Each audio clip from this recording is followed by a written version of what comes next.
don't overestimate yourself, but don't underestimate who you could be. That's a much better way of thinking about it. You know, psychologists of the careless sort, I would say, have been pushing the idea of self-esteem for a very long time, probably since the early 60s. You should be content with yourself the way you are. It's like, no, you shouldn't. Seriously, like, you're nowhere near what you could be. You're not even close. Right? And so that's a way more optimistic message. Like, it's, you ain't seen nothing yet. That's the right message. And so I would say, don't overestimate yourself now, but don't underestimate your future self. And you have so much influence as an individual if you get your act together that you can't believe it. There isn't anything that has more influence than that. You have all the power that there is right where you are to put things right around you. You start now, you develop a noble vision, right, of who you could be. You start to put that into practice, develop some discipline, familiarize yourself with the great works of the past. Learn to read, learn to write, learn to speak, learn to think. Man, you'll be deadly. What you could bring to the table that hasn't been brought to the table for years is an emphasis on individual responsibility. And the right way to do that, as far as I'm concerned, is to start with yourselves, is to develop a vision for your life.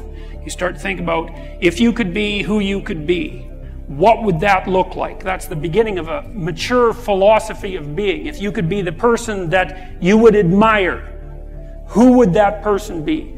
How would you configure yourself? How would you configure your career, your education, your family, the use of time outside of work? If you wanted to be the noblest person that you could be, who was adopting the maximal amount of responsibility, how would that look? Then you need a strategy to put that into place. And that's the way you change things properly, and also the way you do the least amount of harm while you're changing them.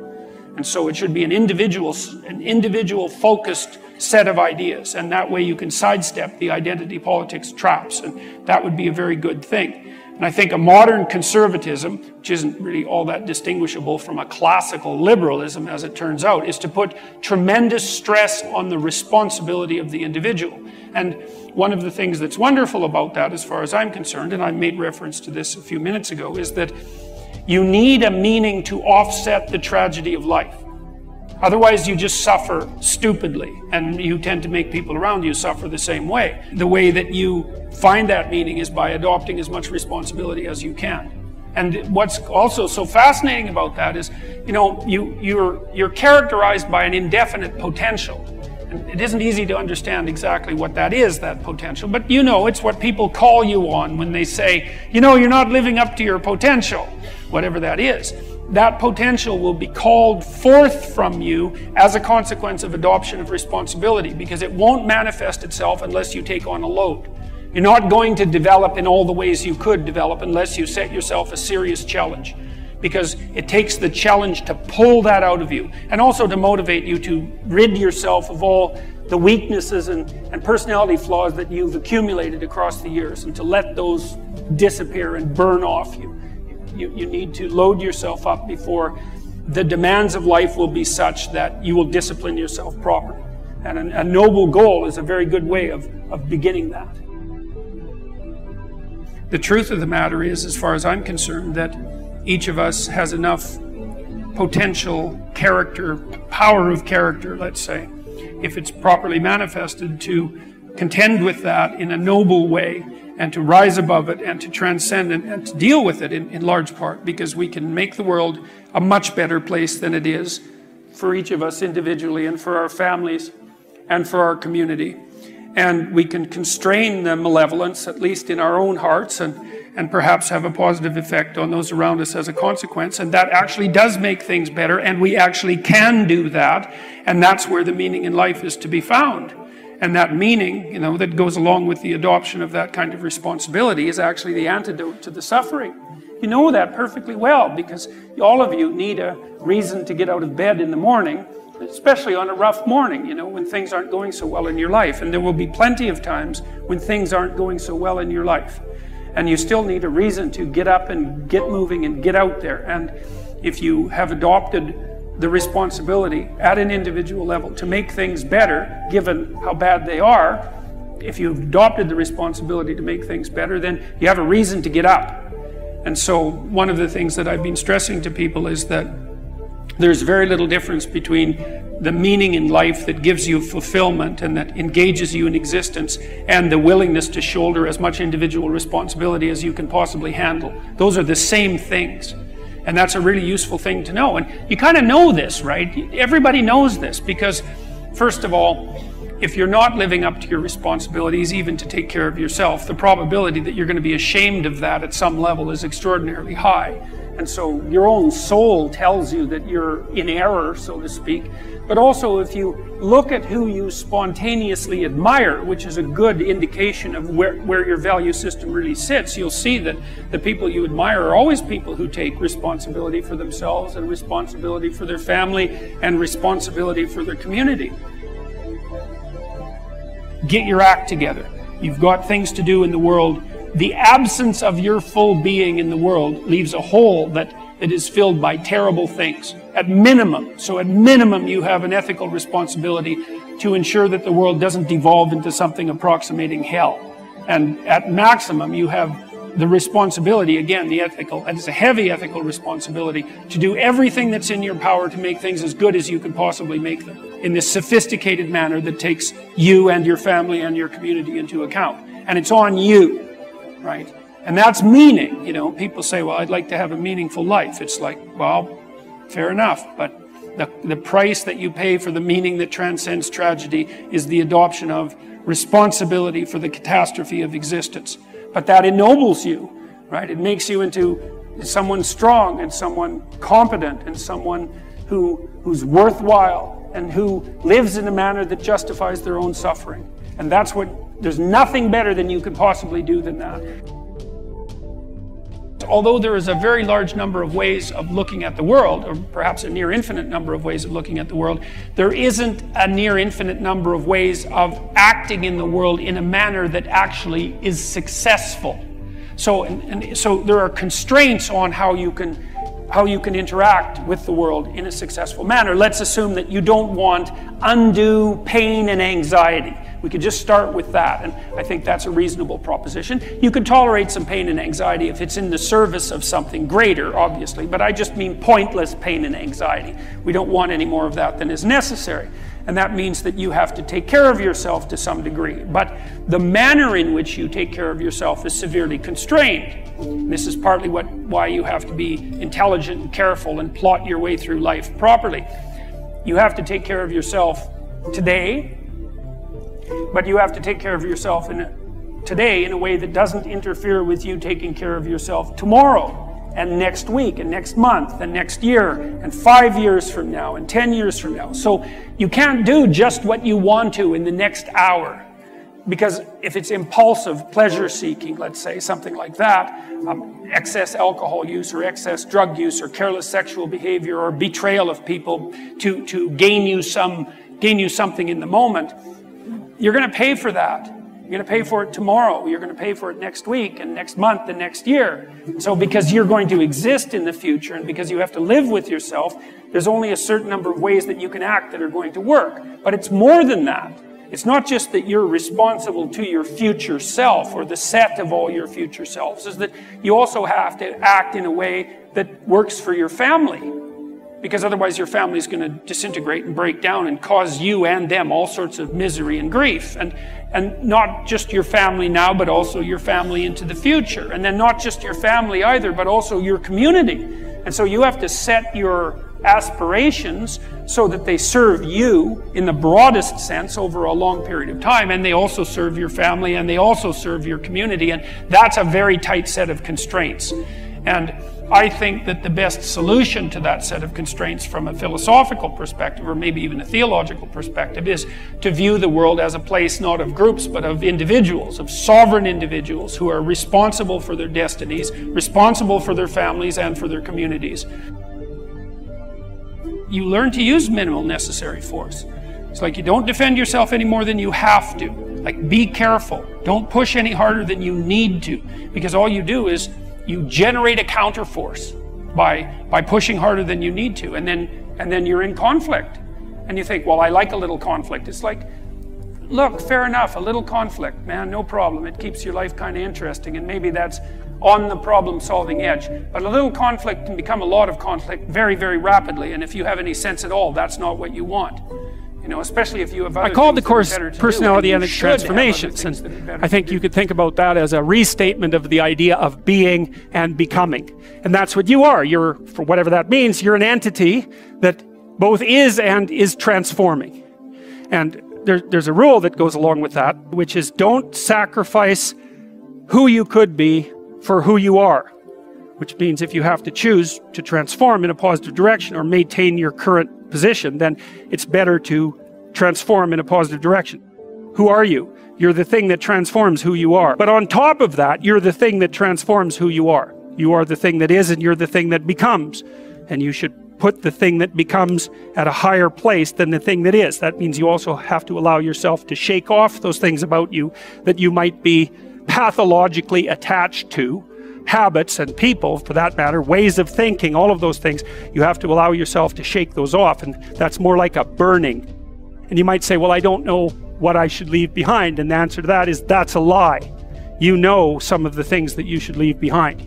All you have to do is ask yourself. You'll come up with a list instantly of 100 stupid things that you're doing that you know you could stop doing. Some of them maybe you don't know you could stop doing. It's like, well, fine, leave those alone for now. But there's a bunch of things you perfectly know well that you could stop doing that would improve your life. Everything that makes you anxious or everything that makes you upset is the same as every other thing that's ever made you upset. All those things that have made you upset that you've never dealt with, they're all laying down there at the bottom of your nasty little soul, waiting to pop themselves up in some random utterance, right? And so then you go in there at your peril, because if you're the person who pokes around in that, then you're going to get blasted with all of that stuff. It's going to come out like almost uncontrollably. And then you can sort it out. What's behind the game you're playing? And the answer to that is all the world that you're ignoring. Always. You're trying to do well in a class, and you get a bad grade. Why did I get this C-? What is it? The answer is, you don't know. Do you not know what you thought you knew? Are you not who you think you are? Do you not work hard enough?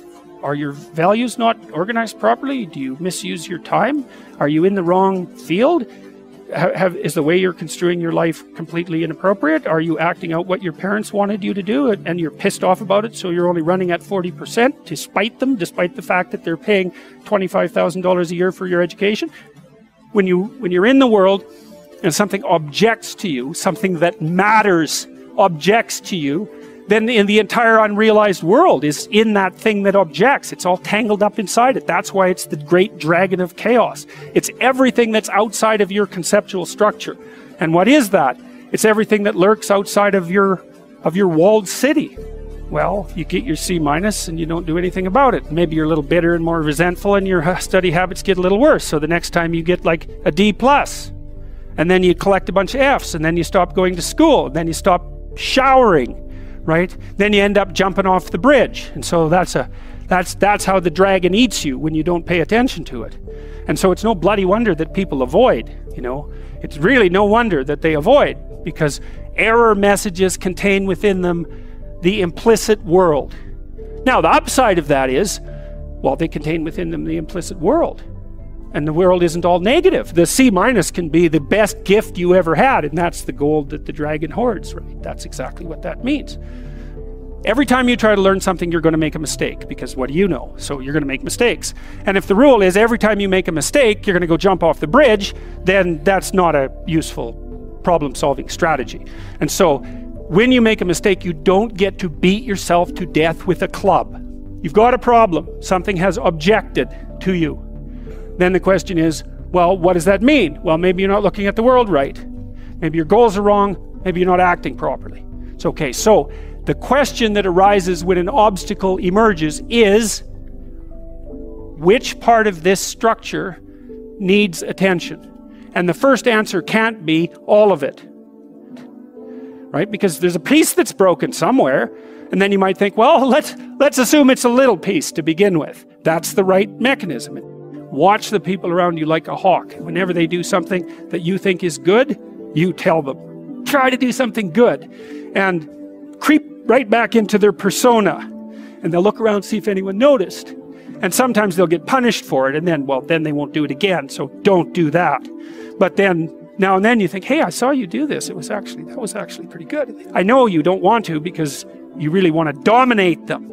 And you don't want them thriving, because then they'd be competition to you, and you wouldn't be able to go complain to your mother about what a miserable partner you have, and you know how delightful that is. So you have to forego all that pleasure if you actually help your person develop. So you got to get over all that. It's really annoying. It's dangerous because they might outshine you. Well, good. Then you have someone to compare yourself to. That'd be a good deal. It's really rough with kids, you know, because parents will stop their children from succeeding beyond them. They get jealous, and then they'll put them down, and then they have kids that do not like them, and they'll pay for it.